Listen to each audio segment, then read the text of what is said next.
26 বিধানসভা ভোটের আগে আবারও ধাক্কা খেল আমাদের পশ্চিমবাংলার চাকরিজীবীরা এবং সরকারি চাকরি থেকে বাদ গেলেন 26,000-এর অধিক সরকারি কর্মচারীরা বাদ গেলেন এবং চাকরি থেকে বাদ গেলেন। এই নিয়ে বিক্ষোভ গোটা বাংলায়। আর এই নিয়ে পীরজাদা নওশাদ সিদ্দিকী এবং আইএসএফের বিধায়ক তিনি একটা বিস্ফোরক মন্তব্য করলেন। তিনি কি বললেন সেটা আপনাদের শোনাবো। তার আগে বলবো, যেহেতু 26 বিধানসভা ভোট এগিয়ে আসছে, তত আমাদের বাংলায় পশ্চিমবাংলায় বিভিন্ন রাজনীতি দেখছি আমরা। কেন দেখছি বলছি, ওয়াকফ বিল নিয়ে কিছু হচ্ছে, ধুমধুমার আওয়াজ। 26 বিধানসভা ভোট যেহেতু আসছে, কেন্দ্র হাতিয়ে নেওয়া হচ্ছে ওয়াকফ সম্পত্তিগুলো নেওয়ার জন্য। ভোটাভুটি হলো রাত 1টার দিকে। 1টা অবধি আলোচনা হয়েছিল সেই লোকসভা থেকে।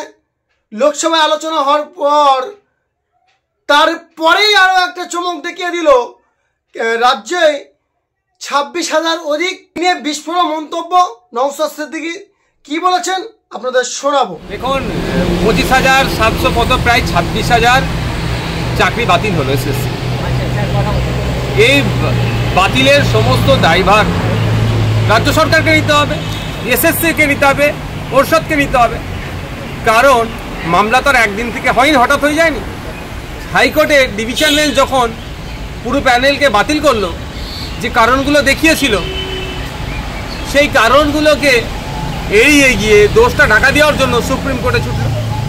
অবশেষে সুপ্রিম কোর্ট পুরো প্যানেলকে বাতিল করে দিল।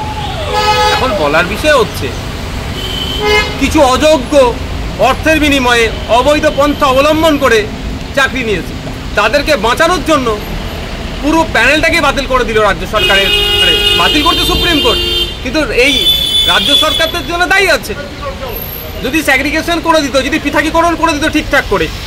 কারণ রাজ্য সরকার তথ্য এক দিচ্ছে, এসএসসি তথ্য অন্য এক দিচ্ছে, আবার পর্ষদ তথ্য আলাদা দিচ্ছে কতজনকে অবৈধভাবে নিয়োগ হয়েছে। আবার সিবিআই খুঁজে বার করেছে, সে তথ্যটাও আলাদা। তাহলে এই যে হচপচ হয়ে যাওয়ার ফলে রাজ্য সরকার তার কিছু দলের লোকেদের চুরিটা ধরতে না দেওয়ার জন্য এই সমস্ত যারা খেটে খাওয়া শ্রমজীবী পরিবার থেকে উঠে এসেছে, মেধার ভিত্তিতে চাকরি পেয়েছে, বা অন্যান্য যারা মেধার ভিত্তিতে চাকরি পেয়েছে, তাদেরকেও পুরস্কৃত করা হবে। 2016 সালে যখন এদের নোটিফিকেশন হয়েছিল, এদের ম্যাক্সিমাম তখন ছাত্র অবস্থায় ছিল। এখন এরা সংসদ ধর্ম করে এটা একটা সমাজে একটা প্রভাব তৈরি হয়েছিল। কিন্তু দুর্ভাগ্যের বিষয়, রাজ্য প্রশাসন, কিছু তৃণমূল কংগ্রেস পরিচালিত সরকার কিছু চোরকে বাঁচানোর জন্য ভালো মানুষগুলোকেও, যারা বৈধ পন্থা অবলম্বন করে চাকরি পেয়েছে, তাদেরকেও সন্দেহের চোখে ঠেলে দিল। এর জবাব রাজ্য সরকারকে দিতে হবে। আমি বলবো, যারা যোগ্য প্রার্থী ছিলেন তাদের রাজ্য সরকারকে আপনারা জবাবদিহি করুন গণতান্ত্রিক পন্থাতে। ঠিক আছে।